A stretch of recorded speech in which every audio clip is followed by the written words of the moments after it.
What's up YouTube, Jamie the Kid 00 here, coming to you guys with another tournament diary of boring old Mermails.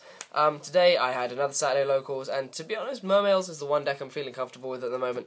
I'm not really liking wind-ups, and you can't really play that many fun decks at the Saturday locals because it's all sack factor, so you've got to play something cheap and nasty. So I ended up playing Mermails again. After going 3-2 last week, I completely forgot to do a tournament diary, and yes, I forgot. Some people will tell me I didn't do it because I was salty about my loss. And I was salty, but I just legitimately forgot.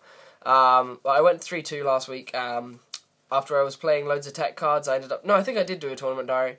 I was playing like an Abyss Turge, Abyss Teases, Abyss Gundis, and I just thought I need to go back to basics, because the deck I played and won locals with was the basic double Megalo Abyss Rising build with no Cosmo Blazer stuff because Cosmo Blazer wasn't out. So I went back to almost basics and I played almost the same deck I did, but with more toys, but less techs. I just wanted to go with basic, what was tried, tested, and good. And it went well. I ended up going 4-1 this week, losing out to Wind-Ups, which ended up second anyway. I came fifth after Swiss, winning out against matchups that I can't quite remember, that I will try and remember as I do the deck profile. But we'll see. I'm just going to go into the deck profile. It's kind of a lot different from some of the builds I've been running recently. It's very similar to my original build, but I figured let's just go through the list, and I'll talk about things that were good. Mermail Abyss lead. For once, I didn't open this all day, so that was good. So it was actually really good when I searched this off of Sphere, or searched this off of Lind, so good card.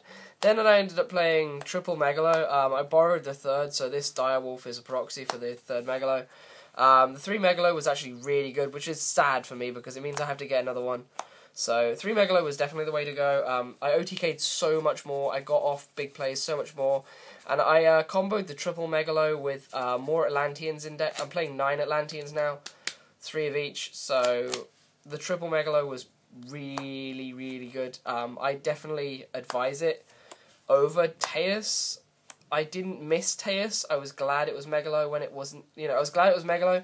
I never once wanted the Megalo to be Teus. I always wanted, I was always glad to have a Megalo, so I don't know. I mean, Teus is a good card, but I definitely prefer the 3 Megalo to 2 Megalo 1 Teus, or 2 Megalo 2 Teus. But I mean, it's player pref, of course. So that's the Mer Monsters. Then I played the triple Lind, which you have to play now because you're playing multiple. Well, I'm playing 3 spheres in this deck because 2 is way too few for such a power card. So triple Lind, and then double Abyss Pike. I was playing 2 Abyss Pike and a Turge last week, and I just cut it. And also, sorry if you guys can hear like loads of noise. And we live on top of the common room for our university block, and I think there's a party going on downstairs. So loud noise.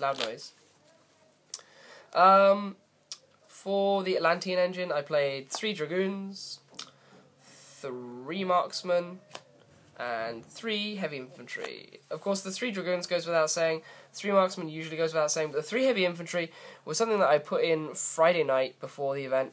I really felt that I needed the extra Heavy Infantry, because every deck I go up against, I constantly find myself in situations where I wish I had the 3rd Infantry, and I just don't have the salvage, or I don't have the 3rd Infantry to search or send off the Undyne, so the 3rd Infantry was a really good choice. It put in so much work for me. It killed Necro Valley. I ended up playing against Gravekeepers. It killed Necro Valley all day, so this was so good to have. So 9 Atlanteans. Definitely a really good choice in tandem with the Megalos. Then for the kind of generic water support, I played Double Diva. I cut this down from 3. I definitely preferred the Double Diva because it was searchable when I needed it through the Dragoons plays, and it didn't really clog, because, I mean, the Librarian Armory Arm play is alright, but I often find myself holding my Divas for the late game when my opponent doesn't really have an out to them. And late game, sometimes you won't have a Heavy Infantry and a Marksman in deck to do the Librarian Armory Arm play, so that can leave you in a kind of awkward position where triple Diva is kind of bad. We have 2 Diva in hand. You could make that play if you had stuff in main deck. So I felt that the 2 Diva was safer. So it meant that I could do Catastor, Gachi plays. But again, I never made the Librarian Armor Arm play. I've yet to actually do that in real tournament play. But I make Catastor out the wazoo. Catastor all day with this. So I'm glad I cut that down. Definitely didn't regret it. Triple Undyne. The Undynes go without saying, they were just great. Coupled with the double controller. The last dark being, of course, the Gauze. The two controllers are our Pot of Greeds with Allure, and the Gauze is just good. And then I played the Moon Glacier, the Elemental Lord. Just ridiculous card. I think I only got it off once or twice, but when I did, I won. Because that's Moon Glacier. For the spells. The spells were, of course, the Mighty Triad of Reborn, Darkhold, Storm. Gotta play them. We then played one Allure because it's Pot of Greed in this deck. One Pot of Avarice because Pot of Avarice is ridiculous in this deck, and if it gets hit, I'll be really, really sad if it gets hit on the ban list. Then I bumped up from 2 to 3 Salvage. 3 Salvage today was awesome. I always had it when I wanted it, except against the Gravekeeper player, because the Gravekeeper player, when I drew it against the Gravekeeper player, I was sad because he had Necro Valley up. Triple Salvage was just insane. I really don't think I need to talk about how good Salvage is in this deck, but again, in tandem with the triple Megalo, it means that you only pay one card to bring out your Megalo, and the Megalo then replaces this with a sphere. So and whatever you've sent with the Megalo's effect, if they were Atlanteans, you're going to get plus with anyway. So this basically makes the summon of the Megalo free in the first place, and everything you destroy is pluses. So that's... Salvage is really good with triple Megalo. I can't actually communicate how good it is.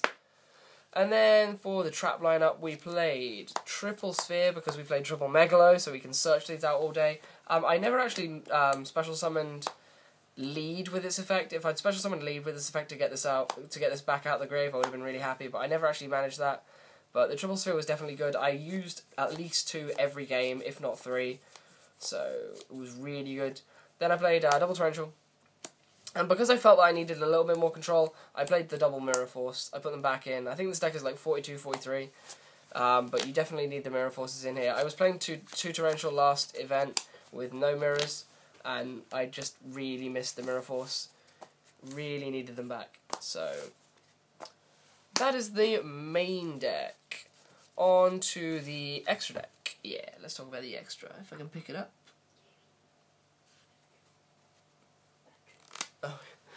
So I'm just being prompted in the background that my battery is running out. So let's get through this quickly. The extra deck was Armory Arm, Hyper Librarian, Catastor, Dularan, Gungnir, Scrap Dragon, Mistworm, you guys know how this works, Gachi, Zenmains, Trite for the Bahamut Shark plays, which I actually did loads. I got that off so often. Leviathan Dragon, Vistweller, Bahamut Shark for the plays, Big Eye, which I used once to get me game, Abyssgeist, which actually went from probably the most played card last week to the least played card, and of course the Gauze token. So that's the extra. The side was basically the same side I've always played. Double Veiler, I hardly saw these. Double Maxi, I drew both of these against the wind-up players that I played, so that was good. Double Imps, I saw these against one Dark World player that I went up against. Triple MST, which was invaluable. I still don't want them in the main. A lot of people say play them in the main, but I don't like them in the main, so in the side they're great. Double Iron Wall, these are for Macro Rabbit players, but I didn't play against any Macro Rabbit. Double Gozen, I saw these against Wind-Ups, but he had the Dust Tornado to out it. And then Double Decree, which I saw against Gravekeepers, which was really quite cool. Otherwise, I don't have much else to say on this deck. It was really, really good, and it really made it worthwhile when I got my prize pack. So I got one Photon Shockwave pack in with a couple of Cosmo Blazars, and I pulled this. So I was really happy with that pull from Cosmo Blazer. Sorry, not from Photon Shockwave, so yay, especially with the new Photon stuff coming out next set. But otherwise, that's about all I want to talk about. I can't remember my matchups in much detail, and I'm running out of battery anyway, so they will be in the description below, and any details, interesting details, will be in the description. So go check that out, and also, I should be doing a segment on Direwolf now that I've picked one up soon. Now that I've picked one up, so I should be doing that soon, so look forward to that. Otherwise, this has been Jamie the Kid 00 with a No Tournament Diary, and I'll see you next time. Peace out, YouTube. Bye.